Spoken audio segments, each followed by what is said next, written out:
Programa Constru Business. Constru Business. Oferecimento: Marmoraria Santista e Eng Plus Construtora e Incorporadora.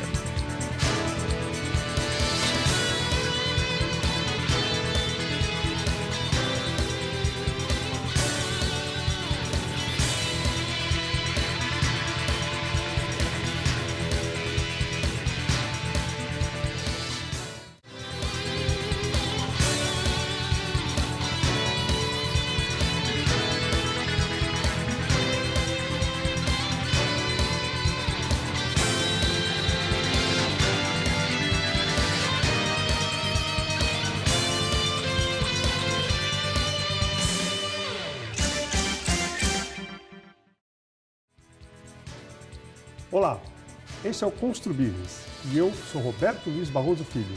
É uma grande satisfação contar com a sua audiência. No programa de hoje, vamos falar sobre reforma e manutenção predial.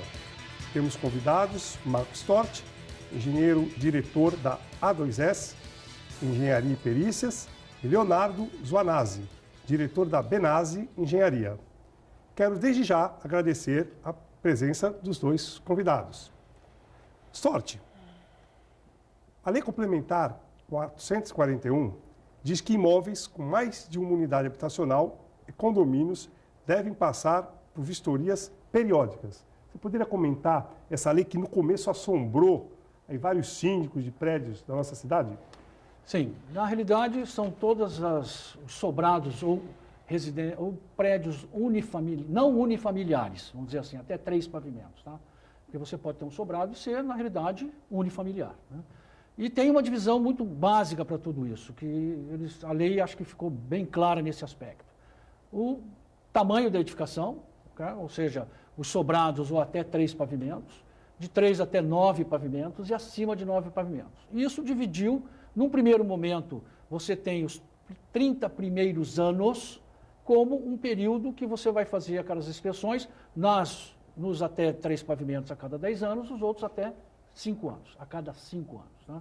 Quando você passa desses 30 anos de vida desta edificação, os prazos reduzem para a inspeção. Ou seja, você começa a fazer isso num período mais curto, sendo que os prédios mais altos vão exigir uma vistoria num período mais curto, que seria a cada 1 ano. Então, se eu tenho um prédio acima de 9 pavimentos, com mais de 30 anos de idade, eu vou ser necessário, instado, a atender a Lei 441 a cada ano. Ok? E isso por quê? Porque a função desta lei é tudo aquilo da construção que está sobre o ambiente público e que pode trazer risco à população ou até o usuário deste imóvel, vamos dizer assim, ele precisa ser vistoriado e ser assegurado através de uma inspeção de que ele não vai ter um risco, basicamente, de queda. É a estabilidade estrutural e segurança que a gente está observando e existe, inclusive, uma norma para isso, que é a NBR 10719. Tá? É muita norma que, às vezes, a gente não guarda todas na cabeça. Né? E isso significa o seguinte: eu tenho um profissional habilitado, que é um engenheiro ou um arquiteto, que vai emitir, dentro da sua competência profissional, um laudo de que aquela edificação está em condições estáveis e de que não traz risco de segurança aos seus usuários ou ao seu entorno. Basicamente é isso. E quem controla essa vistoria? Isso é cobrado? Existe multa? Quem é responsável, por exemplo? O síndico responde se ele não fizer essa vistoria no caso de prédios, edificações de mais de 30 anos? Como funciona? Há uma cobrança? Sim, olha só. Todas as legislações, sejam elas federais, estaduais e municipais, elas têm um órgão que controla isso. Né? Vamos dizer, ele controla 100% das coisas? Não. Mas o risco está embutido. Eu sempre brinco com essa história, principalmente de não atendimento das normas técnicas, dizendo o seguinte: gente, para eu pegar meu carro, sair daqui até São Paulo, eu não preciso de carteira de habilitação. Eu entro no meu carro, saio dirigindo e vou embora. Agora, eu estou correndo um risco, tá certo? Estou correndo um risco de ser parado pela polícia, de ser multado, se eu houver um acidente, ser penalizado mais duramente nessa circunstância. É o mesmo aspecto. Se existe isto e o síndico, como já se foi dito aqui em outros programas, eu tenho certeza, de que ele é responsável civil e criminalmente, não é só pelo fazer mal feito, é pelo não fazer. A omissão é tão grave tanto quanto o fazer de maneira equivocada. Então, se existe uma legislação e ela é municipal, e ela tem uma periodicidade para este aspecto de cumprimento da lei, ele tem que estar atento a esse aspecto para poder cumprir com essa circunstância, porque ele vai ser passível de uma fiscalização. Ótimo. Okay? Leonardo, as fachadas dos edifícios da nossa região sofrem com uma série de problemas, principalmente advindo da variação térmica, né, e da variação da maresia. Qual o prazo que um prédio deve ter para fazer a manutenção dessa fachada, tanto quanto com a limpeza também dessa fachada? De quanto tempo é necessário esses cuidados com a fachada dos nossos prédios aqui? Primeiramente, obrigado pelo convite, Roberto. A respeito desse assunto, é bem comentado em relação aos síndicos, né, dos condomínios. Eles ficam muito, vamos dizer assim, sem respaldo técnico e não sabem dizer se é a cada 3 anos, a cada 5 anos. Mas o que a gente costuma dizer é o seguinte, que quanto mais próximo à praia, eu acho que o prazo, acho que o Marco também pode dizer isso para nós, quanto mais próximo da praia, creio eu que o período que você tem que fazer essa manutenção é mais curto, tá? Hoje os prédios aqui na Baixada, eles fazem de 3 a 5 anos. A gente procura dizer sempre para o síndico o seguinte, não fazer após 5 anos, por quê? Porque cada vez que você deixa de fazer essa manutenção, cada vez mais o prejuízo, o custo é maior, entendeu? Aí você pode, ao invés de afetar apenas a parte de acabamento, você pode estar começando a entrar na parte da estrutura. E o custo que você tem de X, ele acaba virando o dobro pelo fato de entrar na parte estrutural. Então, nós temos alguns problemas, a variação térmica, que eu comentei. Existem os prédios que são obrigatórios a ter junta de dilatação. E essas juntas trabalham de forma diferente dos outros materiais. E com o passar do tempo, a água de chuva acaba podendo atingir a estrutura do prédio, vigas, pilares, tal, deteriorando o material, o aço, através da corrosão, ou mesmo com vazamento de água para dentro dos apartamentos, através dessas juntas de dilatação que correm no prédio. Existe algum prazo determinado por norma, por lei, da obrigatoriedade dos condomínios executarem esse serviço ou não? Na realidade, você tem que ter um projeto de fachada. Não pode ser simplesmente sair colando qualquer tipo de revestimento na fachada sem nenhum critério. Tá? Agora, as juntas de dilatação e as juntas de retração, que são juntas de trabalho, elas devem ser protegidas e normalmente se usa para isso um selante, um material elástico. O mais comum para a nossa condição de clima são os de materiais à base de poliuretano, aonde você vai evitar que essa junta seja obstruída por elementos que estão presentes na fachada, sujeira, deposição de materiais estranhos, e permite que essa junta trabalhe. Ou seja, esse material tem uma forma suficiente para que ele, ao você ter expansão e retração dessa fachada, pelo fator que você acabou de dizer, que é exatamente o grande gradiente que nós temos de variação térmica, e isso é muito característico não só aqui na nossa cidade, mas em todas as outras cidades.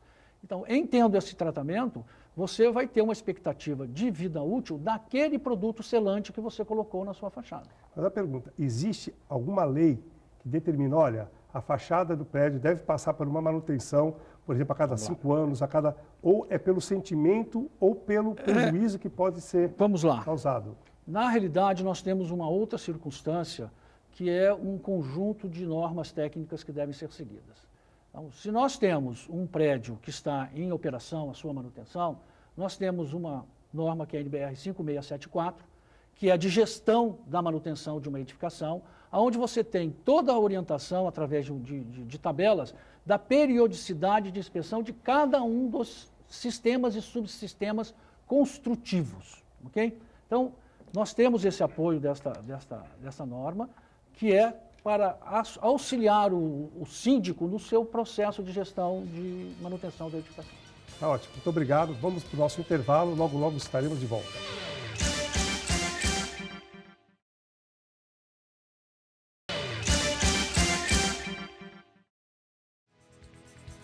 Estamos de volta com o programa Construbusiness, que hoje recebe Marcos Stort, engenheiro, diretor da A2S, Engenharia e Perícias, e Leonardo Suanazzi, diretor da Benazzi Engenharia.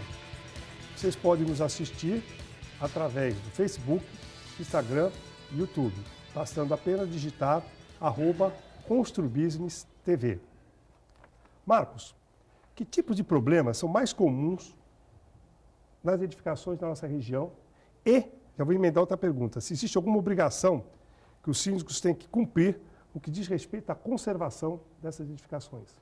Muito bem colocado. O que acontece é o seguinte, pela minha experiência acumulada nesses anos todos como engenheiro, é a falta de manutenção preventiva.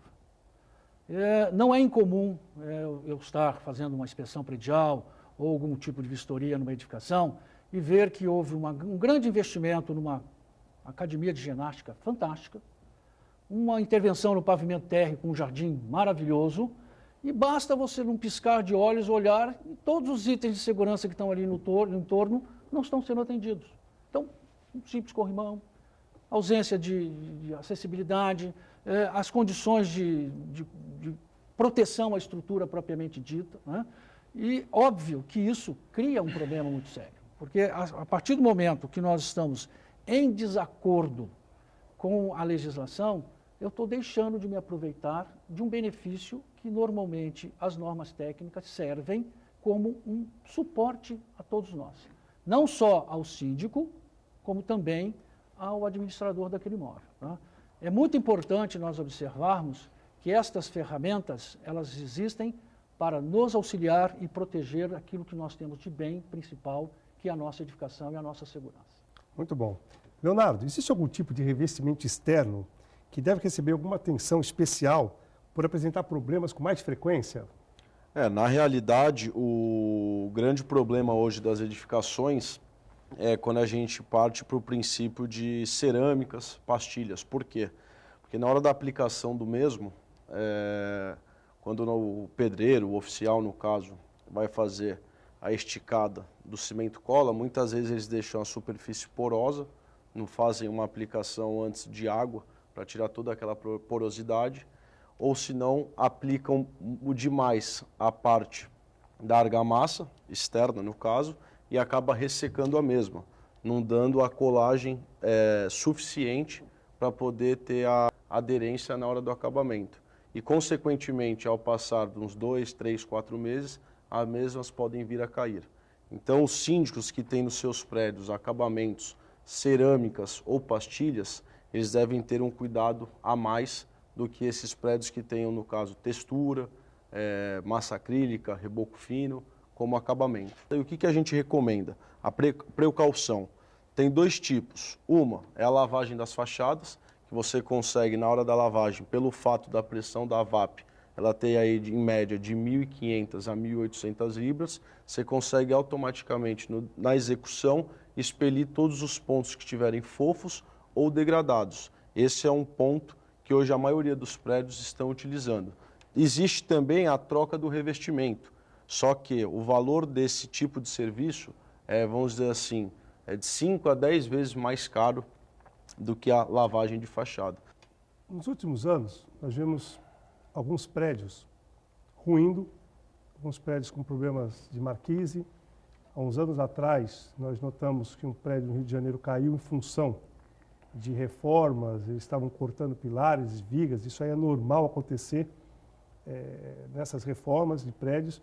É um absurdo, mas é normal um pedreiro não qualificado quebrar viga, principalmente pilar, que é o que sustenta o prédio. Então eu queria saber dessa responsabilidade que hoje qualquer condômino tem em contratar um profissional e principalmente uma RT, para qualquer tipo de reforma, por mais simples que seja. Eu queria que você comentasse dessa obrigatoriedade. Pois não. De novo, eu posso parecer um pouco insistente nesse aspecto, mas nós temos novamente a ferramenta que nos protege, que é a NBR 16280, que disciplina a reforma e edificações. Então, o síndico tem o direito de exigir daquele condômino que ele apresente um projeto assinado por um responsável técnico, que pode ser a ART, anotação de responsabilidade técnica, por um engenheiro civil, ou uma RRT, que é o registro de responsabilidade técnica, através de um arquiteto, que ele também tem habilitação para este fim, e verificar se esta reforma está aderente à norma NBR 16280. Esta é a primeira ferramenta e o primeiro filtro que o síndico tem que fazer. Porque quando você começa uma reforma e ele diz que vai pura e simplesmente trocar o contrapiso, ele também não está te dizendo o que ele vai repor no lugar. E se aquele contrapiso que tinha 3, 4 centímetros virarem 10, 15 centímetros? A estrutura não está projetada para isso.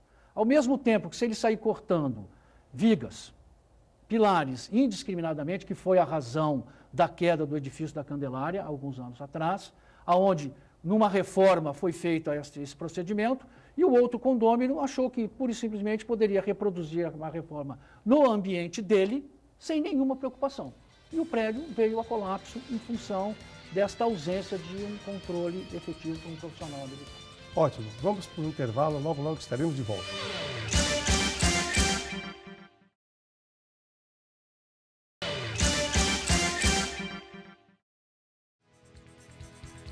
Estamos de volta para o último bloco do programa Constru Business. Além das veiculações do programa na grade da Santa Cecília TV, você também pode nos acompanhar através do Facebook e Instagram, bastando apenas digitar @ConstruBusinessTV. Leonardo, a impermeabilização é outro ponto que merece total atenção nos prédios, principalmente os mais antigos. Então nós temos problemas de infiltrações nas coberturas, piscinas principalmente, marquises, em vários outros lugares, né? A sua empresa tem sido chamada para realizar esse tipo de serviço para corrigir os problemas de infiltração das edificações aqui na nossa cidade? O grande problema dos síndicos hoje, não só dos síndicos, mas também dos condôminos. Eles só estão preocupados, a maioria das vezes, pela parte estética do edifício. Como está a fachada, como está a pintura do hall social, das escadarias, e acabam deixando de lado um ponto bastante importante, que é a parte da impermeabilização. A gente tem como impermeabilização, a gente tem vários modos de impermeabilização, né? Quando a gente se fala aí de laje de cobertura, você pode fazer a impermeabilização com manta asfáltica, você pode fazer com emulsão asfáltica e também você pode trabalhar com a parte de telhado, né? Que essas manutenções, elas são procuradas na nossa empresa quando começam a ter muitas chuvas torrenciais, agora nessa fase de junho, julho, que tem essas chuvas fortes, e os síndicos começam a procurar esse tipo de serviço. A maioria dos serviços que nós sempre somos chamados para executar são, no caso, lajes superiores, que no caso são telhados, telhas trincadas ou estrutura deteriorada pela parte de cupim, e também a parte de impermeabilização, manta asfáltica, vedaprem. Então são esses tipos de serviços que são mais comuns na parte dos condomínios, são as lajes superiores. Também vale lembrar a parte da caixa d'água, né? Pelo fato da água estar em contato constantemente com a parte estrutural da caixa, com o passar do tempo, pode apresentar o quê? Trincas e fissuras, consequentemente infiltrando e vindo ao quê? A expelir a parte do concreto e expondo toda a ferragem, que consequentemente contamina a água e pode causar problemas estruturais, né? Estruturais e também para a saúde dos condôminos, né? Muito bom. Storti, Diga lá. todas as edificações precisam cumprir as normas da acessibilidade. Um tempo atrás, acho que essa legislação foi modificada na prefeitura, foi atualizada e uma série de edificações receberam notificações da prefeitura pedindo para que ela se adequasse às normas atuais. Todas são obrigadas, mesmo as mais antigas. Olha, na realidade nós temos uma lei federal, se não me falha a memória, de dezembro de 2004, que fala sobre acessibilidade. Temos as normas técnicas que disciplinam como fazer isso. E a acessibilidade não é só para o morador, é para todo o usuário daquela edificação. Não se esqueça que nós temos prestadores de serviços, tanto eventuais quanto permanentes, e eles precisam ter acesso a essa circunstância. Isso só aconteceu porque a nossa população está envelhecendo. Obviamente você tem dificuldades para alguém ter que subir uma escada ou ter uma rampa extremamente acentuada porque ele tem dificuldades de locomoção, é um cadeirante, vamos dizer assim, usando uma linguagem mais comum. Então, na realidade, esta obrigação da prefeitura, ela está atendendo uma lei federal que se sobrepõe a todas as outras legislações. Então, não é por um simples aspecto de diletantismo que a prefeitura quer fazer isso ou quer punir alguém por não ter isso. É porque existe hoje realmente uma lei para esse aspecto e isso é muito importante, porque, obviamente, nós queremos que todos nós, como usuários daquela edificação, tenhamos conforto e segurança no acesso à edificação. Todas as edificações, né? Todas as edificações. Muito bom. Leonardo, várias pessoas hoje reclamam dos prestadores de serviço, das empreiteiras, primeiro, que eles não entregam a obra, a reforma no prazo. Até mesmo deixam o serviço no meio do caminho, isso é muito normal. Abandonam o serviço porque dão preços totalmente fora de mercado e porque dão prazos impossíveis de serem cumpridos. O que você pensa desses profissionais que fazem isso, essa prática no mercado e como os contratantes devem agir para evitar esse tipo de problemas? Na realidade, como a gente diz aí no meio da engenharia, são os empreiteiros paraquedas, né? São aqueles empreiteiros que sabem executar algum tipo de serviço e acaba vendendo esse produto para o síndico, que às vezes a maioria são leigos no assunto. E aí o que acontece? Pelo fato do síndico ser leigo no assunto, muitas vezes eles não olham a parte técnica. Eles vão na parte do quê? Na parte de preço e prazo, que consequentemente no decorrer do serviço, eles acabam ligando para a empresa que deu um preço superior e fala, agora eu preciso de um respaldo de vocês. Então a gente sempre, na hora que a gente faz toda a apresentação, porque hoje a gente, toda a proposta técnica comercial a gente faz presencialmente com o cliente, justamente para quê? Para dar todo o respaldo técnico para ele e também todas as obrigações que nós, como empresa, temos que dar para o nosso cliente. Então, no caso, uma delas é os funcionários serem registrados pela empresa, todos esses funcionários fazerem os exames admissionais, se porventura forem trabalhar em altura, fazer os treinamentos em altura. E fora isso, o que acontece? Fora a parte operacional, vale também ressaltar o quê? A garantia do serviço. Você, como uma pessoa autônoma, você praticamente fica, vamos dizer assim, vendido pelo fato de não saber onde é a sede do mesmo, onde procurar ele. Então, o que acontece? Às vezes é melhor pagar um pouco mais, porém você tem uma garantia e um respaldo, vamos dizer assim, eterno, né? Então, é aquela famosa frase, o barato sai caro, né? Exatamente. Isso. Bom, chegamos ao fim do nosso programa. Eu quero muito agradecer a presença do Marcos Torti, do Leonardo, no programa de hoje. Dizer que na próxima semana estaremos de volta. E muito obrigado pela sua audiência. Até mais.